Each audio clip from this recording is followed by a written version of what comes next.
Thanks, as always, to our great supporters for a very long time. Everything according to Flint and Outside the Barrel there in Las Vegas. Pendleton Whiskey. This week on According to Flint, the podcast, I'm flying solo, if you will. It is Call It What You Want. It's Ask Flint Anything. It's fan Q&A, fan questions. Going to address some of the questions posted to me on my Facebook page, on my social media, and it does a couple things for me. First of all, I sincerely enjoy answering questions from fans, especially when they're a little different than the everyday favorite bulls, favorite riders. Not that those are bad, but I like things to get a little deeper. Also, in my new role with professional bull riders, overseeing some things with fan engagement, it gives me an idea of what you, the fans, are thinking, some of your questions and concerns that maybe I can address. And this week, as it has been, this episode of According to Flint, I'm going to show you the label. Element, LMNT, check it out, check out the label.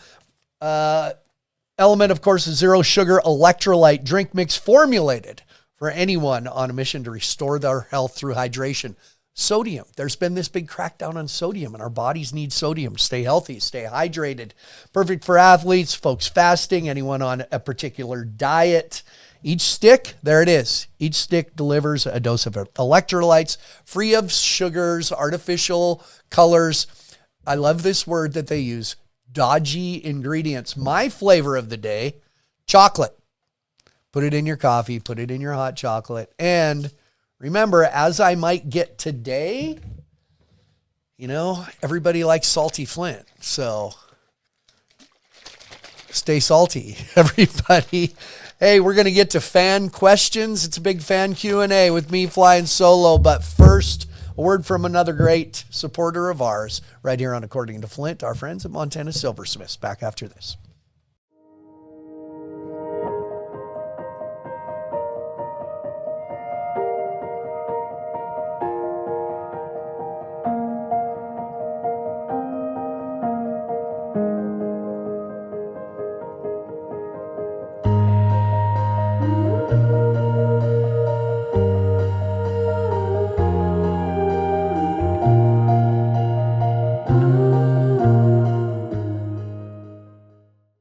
Welcome back. Thanks again to Montana Silversmiths, just up the road at Columbus, Montana, on the banks of the beautiful Yellowstone River.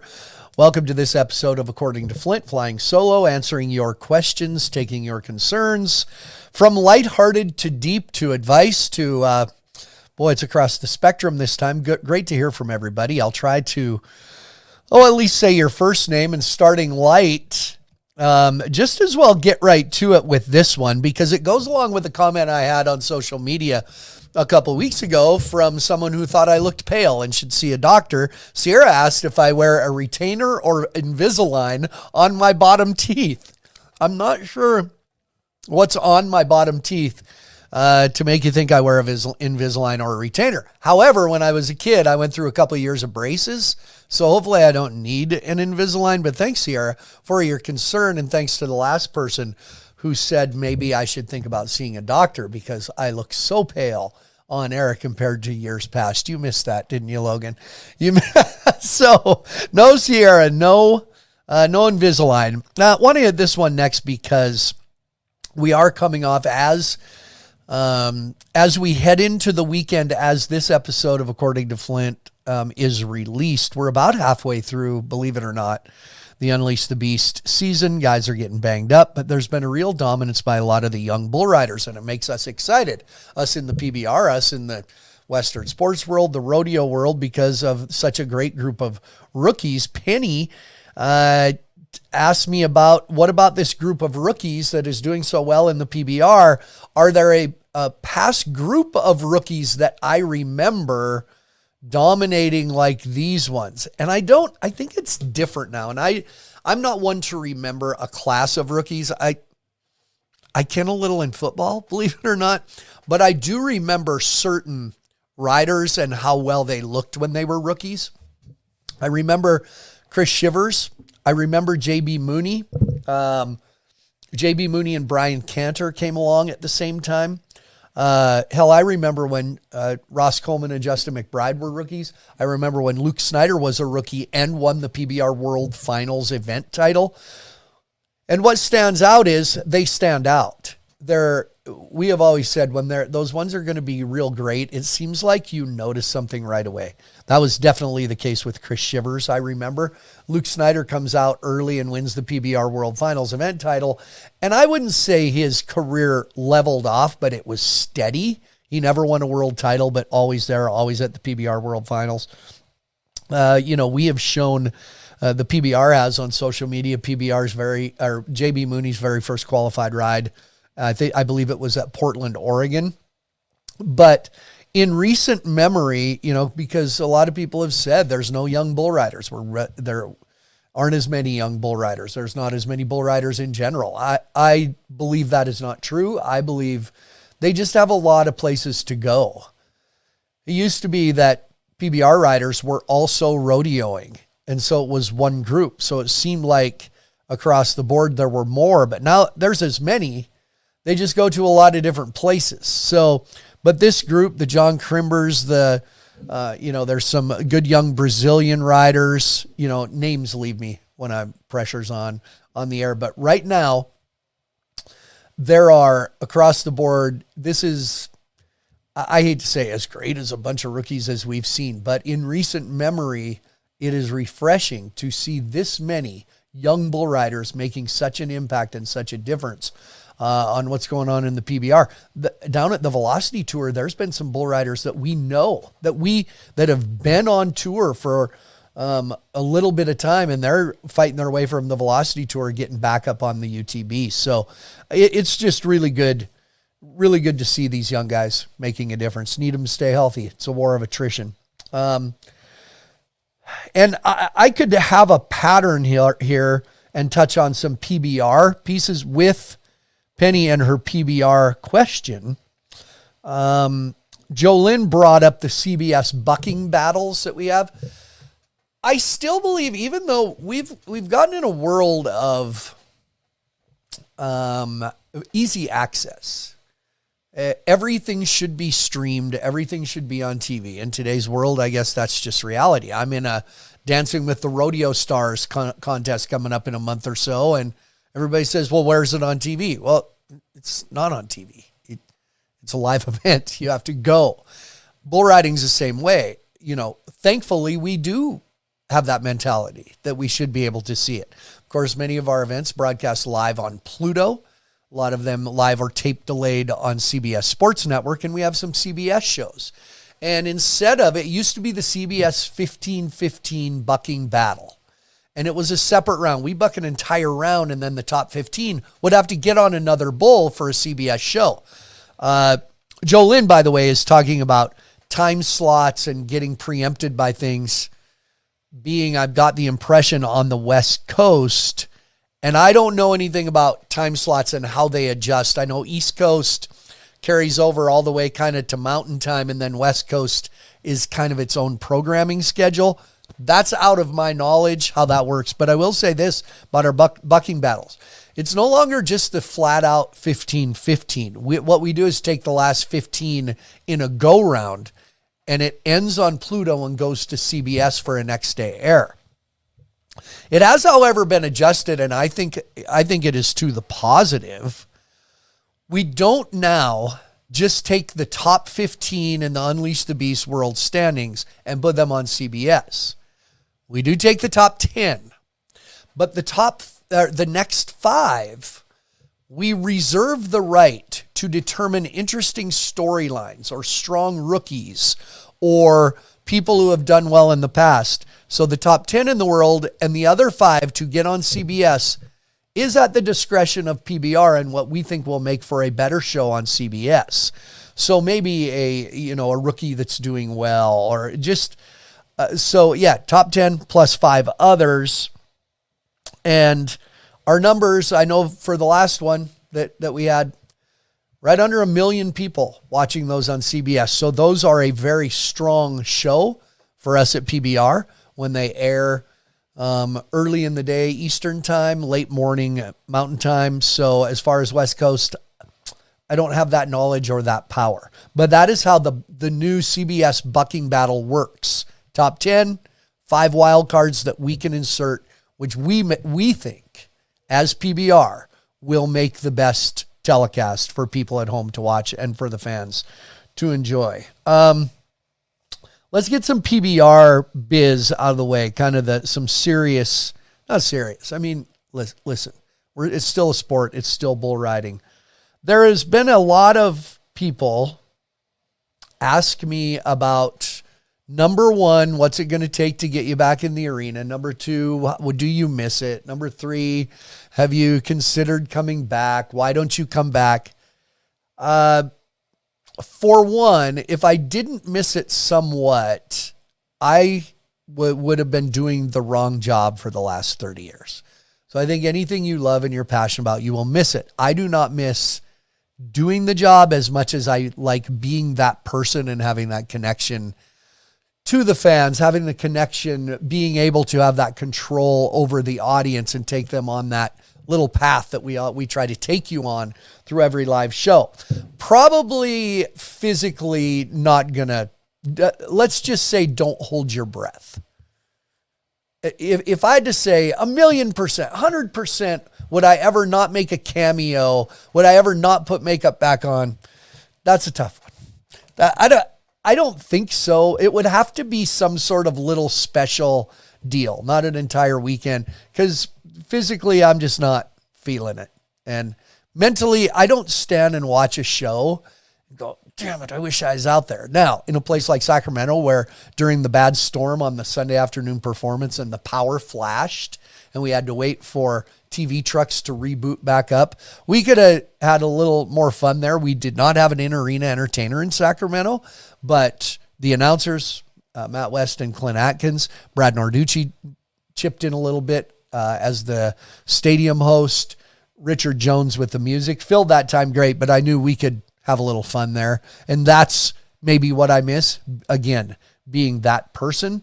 And people are asking, are we going to use anyone exclusive? Are we going to use anybody all the time? Yes. For those of you who have been to some events, Brinson James has been to a lot. He had some previous commitments, so there's not a full commitment to him at all events. When he is not there, we've been resorting to some and getting creative with some video elements that we play in the arena. I've made a cameo in a couple of those, which are fun. Brad Narducci, who is also a great music director, has been stepping in as the stadium host, show host in the crowd, executing some of those sponsor activations. And also Matt Merritt, who's a great rodeo clown and PBR entertainer, is going to do some of those shows. So when the PBR, that decision will be made if and when to settle into one person. Those guys are working hard and filling into those spots and doing a great job. Don't take the words filling in as if they're just filling in until I come back. So those guys, they do a great job. And that the advantage Matt Merritt and Brinson have is they have worked at all levels of PBR. It isn't a case, a lot of people, when I was done in the arena, they said, oh, John Harrison, the rodeo clown of the year, will take his place. Justin Rumford. Those guys are really, really, really good. But unless you have worked some of the upper level PBR stuff, it's a different production. Their talent is completely up to snuff for it. It's just a different production than rodeo. We need different things in different times where we sell things a different way. So it's not as easy as just plugging someone in. And Brinson and Matt have worked at all levels of PBR. So they know the drill, and you work into the fiber of the production, and there's a relationship there with the guys we work with. So we're careful to do that the right way. Also, PBR questions about World Finals. A couple people said, am I seeing this right? PBR Finals is only 2 days at AT&T Stadium. Is that enough? I like when people ask a question, but in the midst of their question, they kind of give me the answer they want. I didn't write the name down, but what do you think of PBR Finals moving to AT&T Stadium? Is it too big? Will it lose the intimacy of bull riding? So that's what you think, obviously, because you brought it up. And another person, is 2 days enough to crown a world champion? Little info for you as this releases. PBR's been holding on, but I asked my fellow bosses, like I'm a boss, the big bosses, if I could talk about what's going on. There is a first weekend of the PBR World Finals, and it's going to be, talk about an intimate setting. First 4 days that we call the elimination rounds are going to be in the old Stockyards Coliseum. Couple thousand people, 2,400 people. We are creating a full experience in the Stockyards. There's going to be watch parties. There's going to be experiences with meals and concerts that you can get packages to. Anyway, first weekend, Stockyards, some redemption rounds in the middle of the week. It is going to be a full week, 10 days of PBR fun partying in the Stockyards at Fort Worth, and that's where the party should happen anyway. So keep an eye out. Details will be coming out very soon about how to be a part of that. I would say, even if you just show up at the Stockyards those days of the PBR World Finals, it's going to be a great time.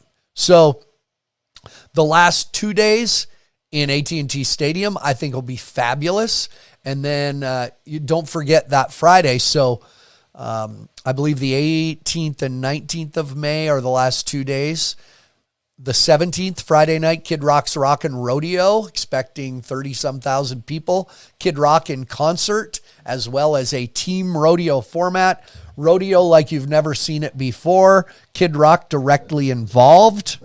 And that should be great too. So sell a lot of tickets to that last weekend, but now keep an eye out for the Stockyards of the PBR World Finals. Should be fun. So that takes care of some of the PBR business, I believe. If I see some other ones, we'll get to those too. But other questions, by the way, Element, stay salty, everybody. The chocolate is good. I like the chocolate. It's like a chocolate shake without the shake, sort of. So I'm staying salty. I haven't got salty yet. So I could have with the Invisalign thing. I could have got salty there. The pale thing last week, that when we recorded, I was salty. I went and fake tanned just because of that. I'll go in the Wayback Machine. I didn't write down who asked this question, but somebody asked me about my memories from the 1998 National Finals Rodeo. The reason they asked the question is the two bullfighters I worked with were Joe Bumgardner and Frank Newsom. And they said, what are your memories of that NFR? Well, I knew Joe and Frank, so that helped a lot. I mean, we know each other, most of us anyway, but I had worked with those two guys, but my memories were pure excitement, fear, nervousness, pee my pants, surreal. It wasn't, keep in mind, now towards the end of my NFRs that I worked, I did get to do a little bit in the arena. 98, 99, 2000, those early couple of years, it was just standing in the barrel during the bull riding. So as far as memories, I remember being at like Cowboy Christmas at the NFR and Wrangler lining up autograph signing sessions for me. And that was like a dream come true. But working with Joe and Frank, standing there watching the top 15 bull riders in the world and working with two of the greatest, now have gone down in history as two of the greatest bullfighters of all time.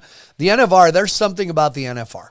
That ties into a question I get asked a lot, like what was the best moment of your career in the arena? And I always say the first time I rolled my barrel into Thomas and Mack Arena at the National Finals Rodeo, and that was it. That was in 1998.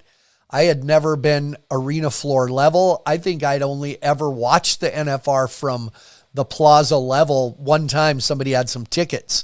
Otherwise, I had sat in the top row of that place, and then I was rolling my barrel out there. So that is that's my memories from there. Debbie, see, I like questions like this. My all-time favorite athlete in any sport. I've thought about this. Do you have one? Yeah, Logan's here with me. By the way, for those of you who join us on our Tuesday night Facebook Live, according to Flint broadcasts, Logan's here for these two. Favorite athlete, any sport? Rick Sutcliffe, Chicago Cubs pitcher. You could do that. We know Rick. He's been on here. I have a couple I'll go with, or a few, because I love sports. My all-time favorite athlete. When I was a little kid, this is going to hurt. This is going to hurt some people. Man, I was a huge O.J. Simpson fan. Man, he was killer. I'm joking. O.J. Simpson, I wanted to be a running back. I have a picture of myself in my 32 jersey. And in basketball, it was Dr. J. I would say Dr. J, Julius Erving, Philadelphia 76ers. Was, I think of people that as a kid, I went out of my way to watch. I remember when Dr. J retired, I thought, I'll never watch basketball again. What's the point? Dr. J, that's back when a dunk was a big deal. Then Michael Jordan came along and I watched him too. And then as years went, I loved watching Brett Favre. I loved watching Peyton Manning, but yeah, I would go with Dr. J. O.J. Simpson was right in there. That's terrible, but I have to, got to be honest. And other sports, there was some track athletes that were great to watch. Carl Lewis, because I was a jumper and kind of watched what he did. But, yeah, Dr. J. Do you know Dr. J? Yeah. There you go. Favorite athlete. Oh, look, I know somebody maybe wanted me to say rodeo athlete, but that wasn't my thing back, I mean, I knew them. Who they all were. Larry Mahan was cool. Oh, Larry Mahan he was the first real cool, like Hollywoody cowboy. Larry Mahan was. He had the fuzzy felt hat, kind of some long hair. Larry Mahan was cool. Still Dr. J though. Sorry.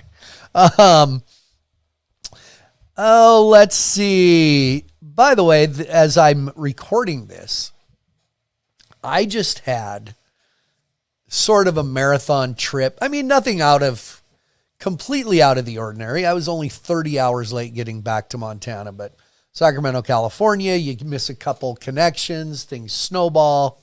But Keith asks me about how to pass the time in airports. What do you do to pass the time? And someone else asked me about traveling tips. All the years that I've traveled, and that has a lot to do with some burnout as well, especially flying out of small markets.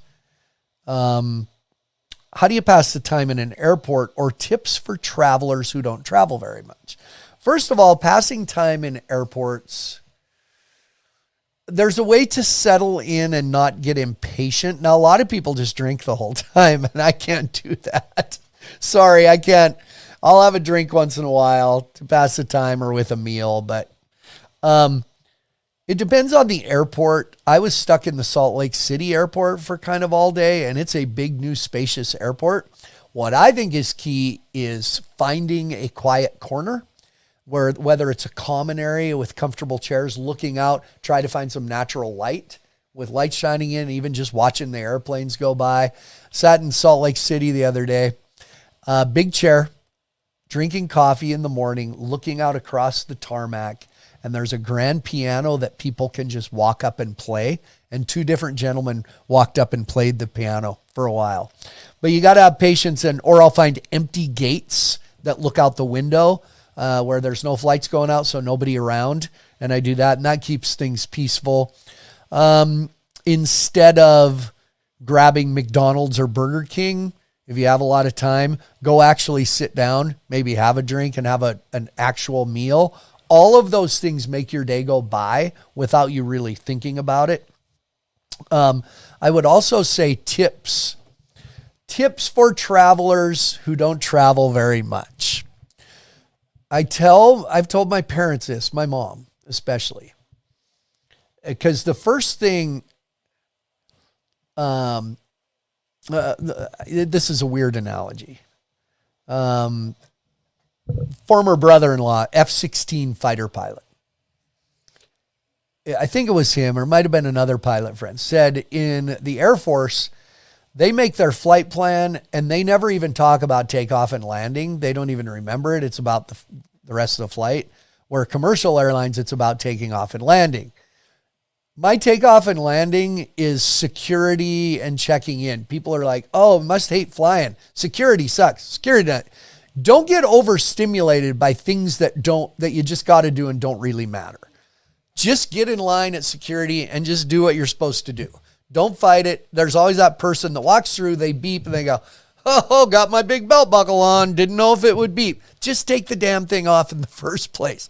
So basically, don't get overstimulated by everything going on. Yes, there's a lot of people, but you don't have to care about all those people because they don't care about you.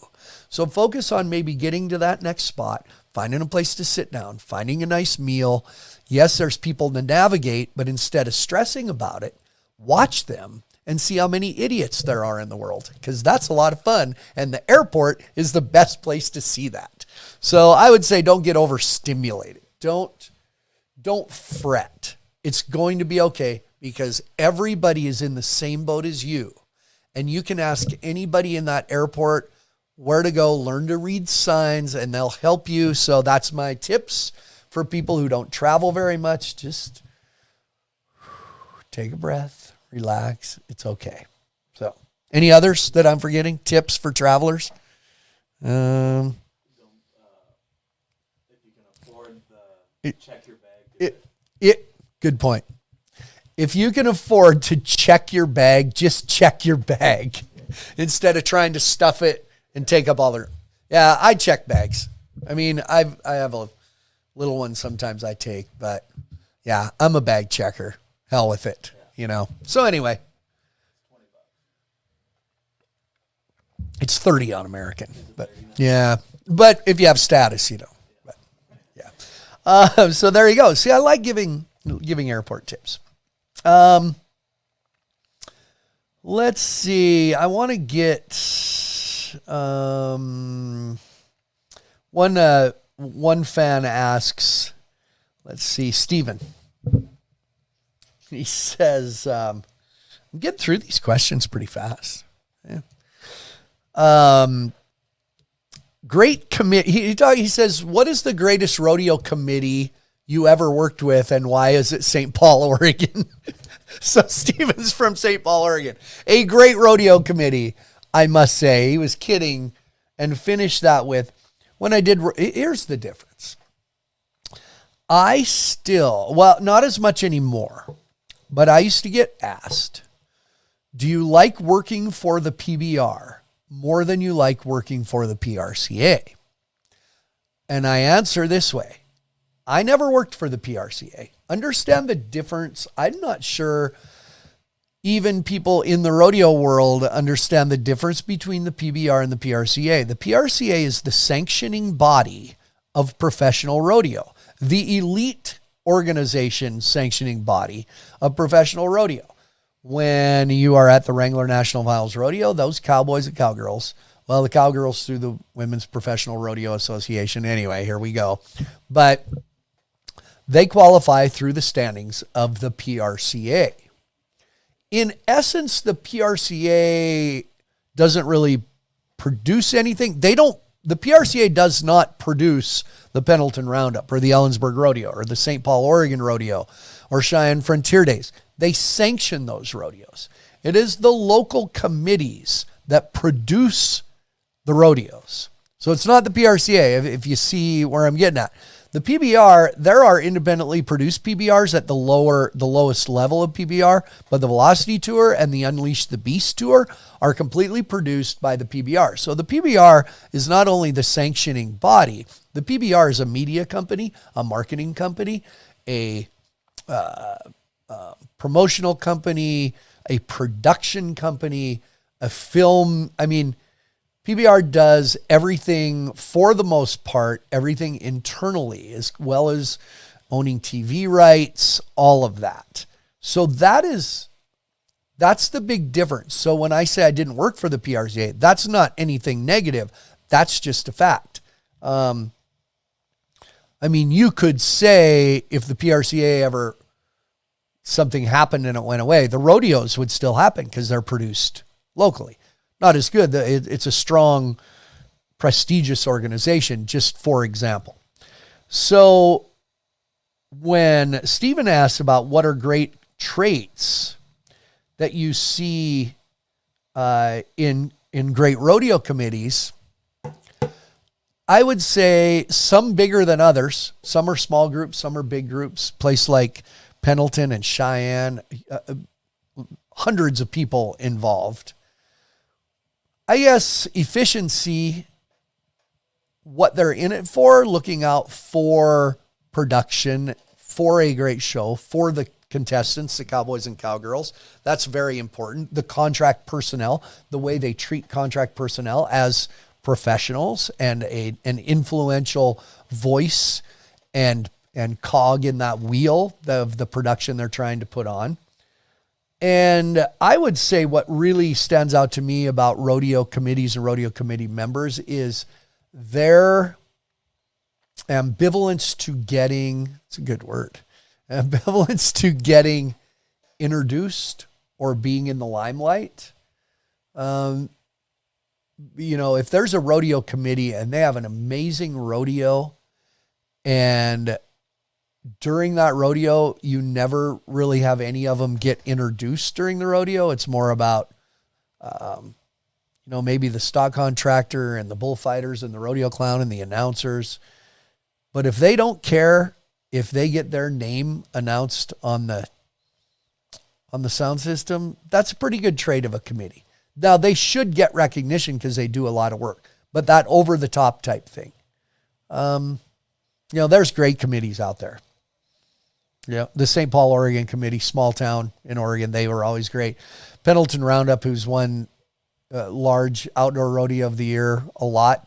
Obviously, a place like San Antonio has a great committee. They win rodeo of the year a lot. Cheyenne has. That's an efficient bunch. Then they also have pride in what they're doing and pride in the community and want to give back to that community. That's important. Anyway, there's a lot of traits, and a lot of rodeos have those great traits. So most of the rodeo committees out there are great because for the most part, they're all volunteers.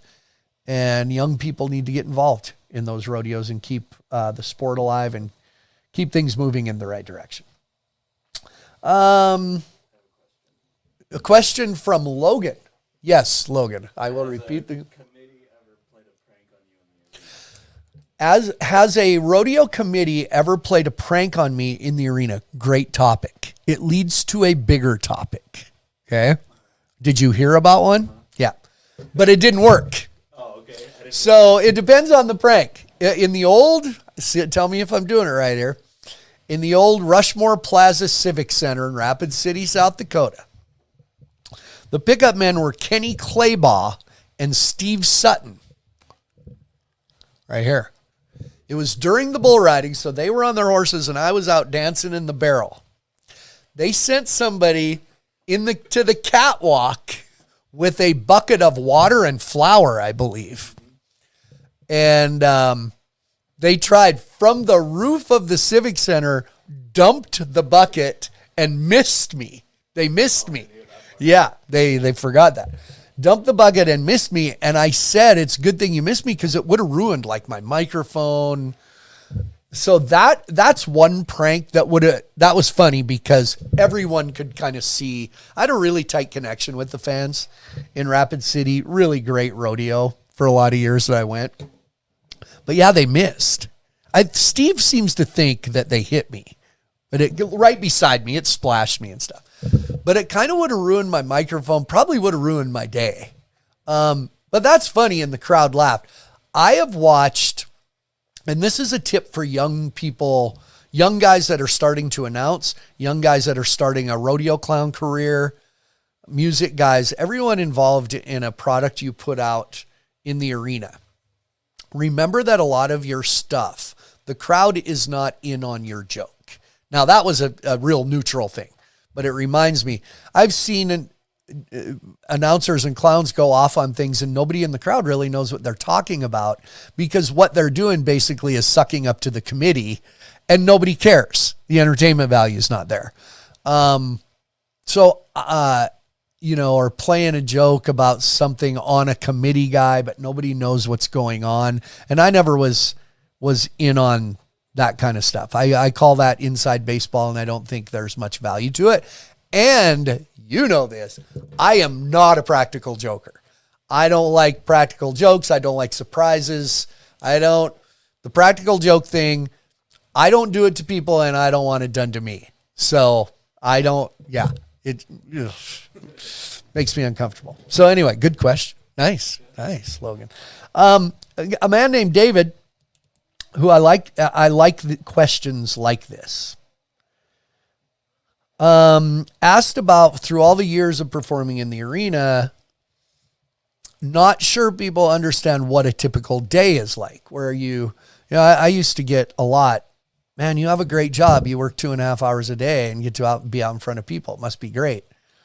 Now, yeah, it was great and it's still great, but he asked about performance days, whether at a rodeo or PBR, the routine that you go through. Now, my rodeo days were a little different. A place like Calgary and Cheyenne, it kind of goes all day because those are long afternoon performances. So you get there in the morning and you're done by leaving at 6 at night. But let's take, for instance, a PBR day in the last few years of my career. Let's go a typical Saturday, 7:00 performance.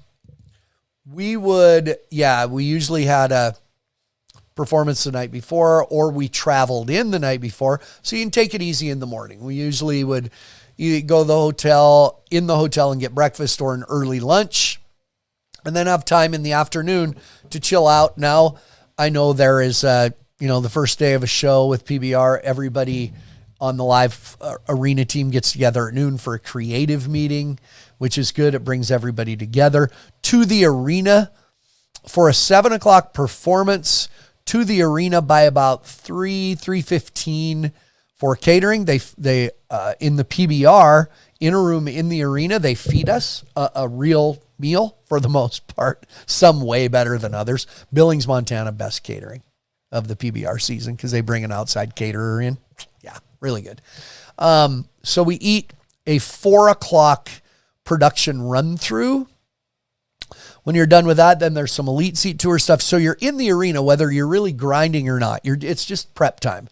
Guys need ankles taped. You stretch. A lot of times, we have a nice time sitting in the locker room, some music playing, talking over things, but you're at the arena. Then you start getting ready. With me, it was getting microphones taped on, sound checks, makeup on.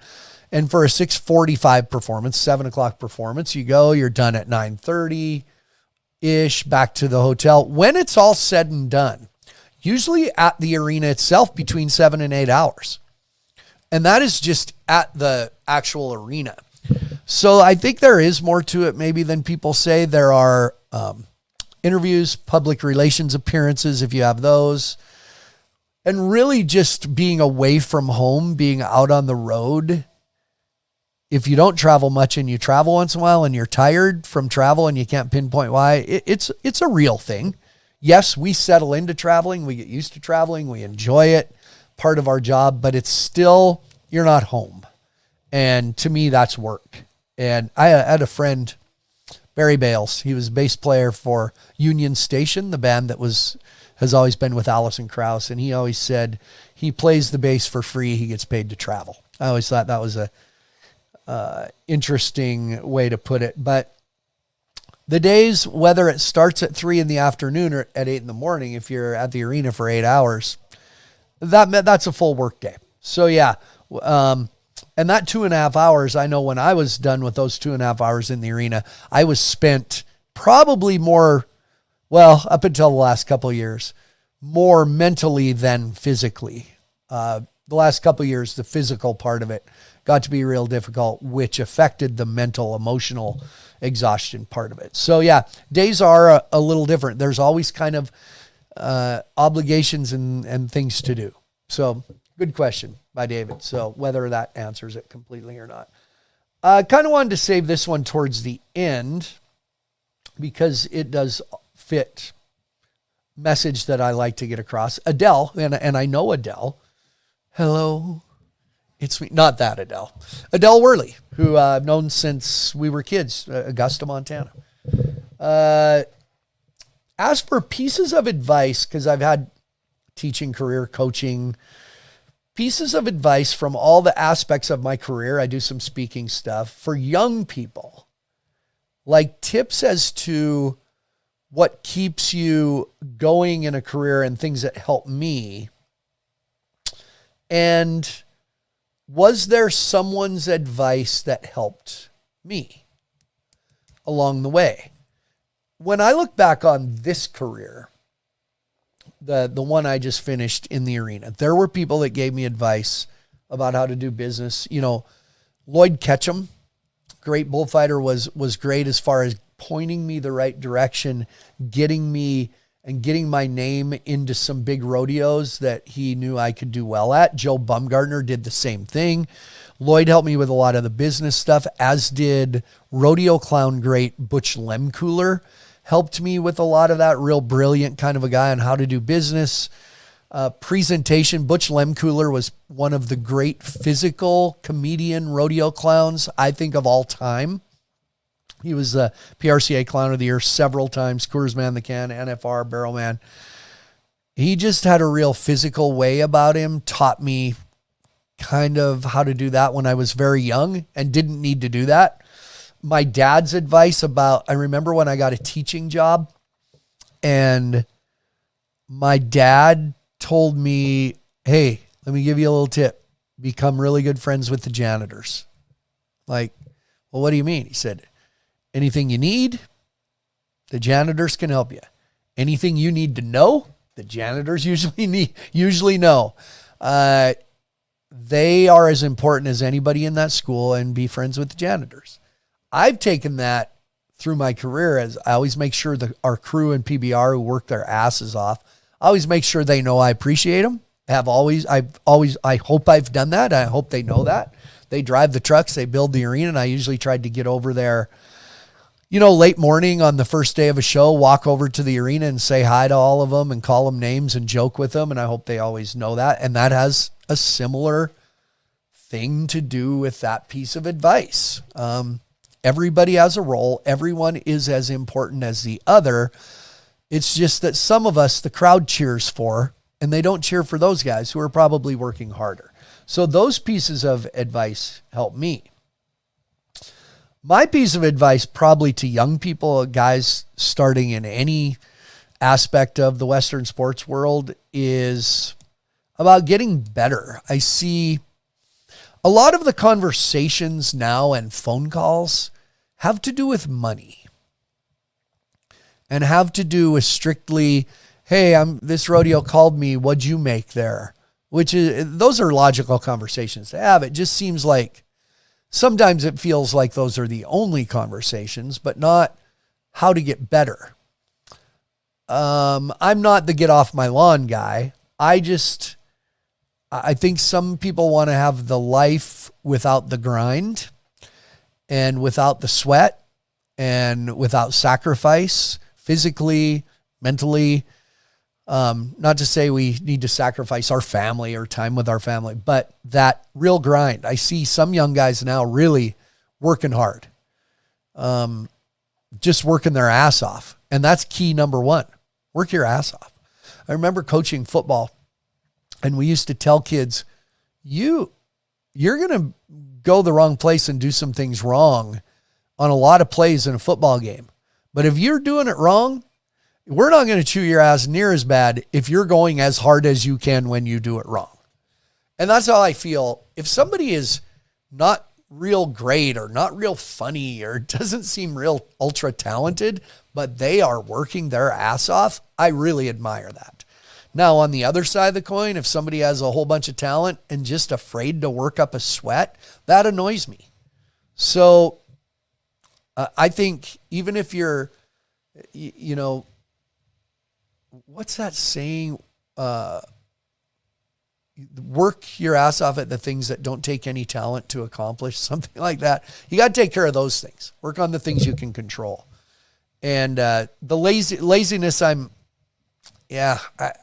don't be afraid to sweat. But more than anything, I've been through changes in my career. I remember I went from rodeo to PBR, and I had some contracts that I still had years left on, but I handled it the right way where I didn't burn any bridges, and I handled it the right way where I left on good terms everywhere I left. And I've always said, and I know it's across the board, people say it in different ways, you can have all the success in the world, on the court, on the field, in the office, in the arena. But no matter how much success or failure you have in those areas, the one thing that people will remember is how you treated them. So that is the most important thing to me. We all have our off days and maybe say things or act a certain way that we didn't want to. But in the end, how you treat people is how they will remember you. So if you work really hard and you're successful and treat them good, that's like the ultimate thing. Win with grace, lose with grace, treat people with kindness and respect more than anything. And the other side of that is you might need something, a favor someday. Like my dad always said, I say it a lot. Be careful of whose toes you step on, for they may be connected to the ass you have to kiss someday. That's the janitor right there, man. So, again, I want to reiterate a couple things. PBR World Finals. Yes, the first weekend will be at the Fort Worth Stockyards. Catch us as always, PBR. I do have a role now with PBR. And the words fan engagement are in that title, hoping to bring some things more. I feel like it's an advisory type position where I can give my voice as being involved in the PBR for the last 25 years in some aspect and paying attention to everything from production to how people come into an arena to what works to entertain people and engage people. And I hope I can pass some of that along. So if you ever think of something that maybe would be of help to me, feel free to reach out. I do read my messages. I don't respond to all of them. Some of them I don't think are worthy of response, but I do read most of my messages. So thank you for joining us. We appreciate you joining us every Tuesday for my According to Flint Facebook Live. And as always, appreciate you joining us for this usually guest-centered According to Flint podcast. We'll see you in a couple Thursdays. Thanks for downloading this episode. See you soon.